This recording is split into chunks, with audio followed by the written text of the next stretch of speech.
Gör nə edir Muzaffer Şərif? Deyir, yığır uşaqları, eksperimentə bax, aparır düşərgəyə, istirahətə. 2 dənə yataqxanadır. Bunların arasında əvvəl konflikt yaradır qəsdən.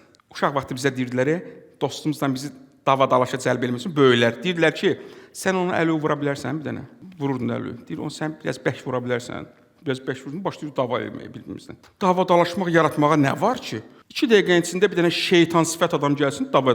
İndi gəl bunları birləşdir. Gör nə edirlər. Deyir, Muzaffer Şərif bunların arasında dava-dalaş yaradırdı. Başlayırdılar bir-birini söyməyə, təhqir eləməyə, futbol oynayanda. Aləm dəydi bir-birinə. Eksperimentə bax. Gəldi, indi bunların arasını barışdırmaq istəyir. Neynəsin? Deyir, neynədi?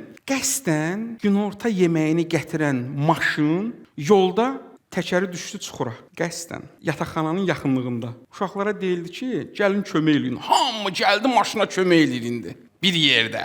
Müştərək mənafe var da, hamı acdı axı. Hamının yeməyi bu maşındadır. Bir-birini təhqir edən uşaqlar indi bir yerdə maşını itələyirlər. Ortaq mənafe. Ki verirsiniz? Tədricən yavaş gördülər, dostlaşdılar.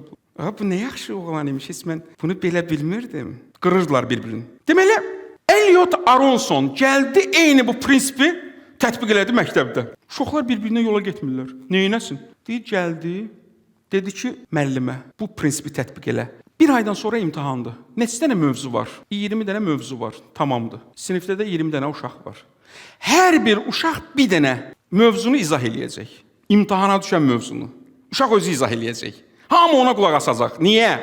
İmtahanda axı qulaq asmasa imtahanı verəməyəcək. Hamı məcburda o uşağa qulaq assın. Vəssalam, məsələ həll oldu. Həmkarlıq, əgər sevgi yaratmaq istəyirsənsə, tərəflər arasında onları ortaq bir mənfəət üçün birləşdir. Hamısının ortaq mənfəət üçün çalışsalar, bir-birindən aralarında sevgi yaranacaq.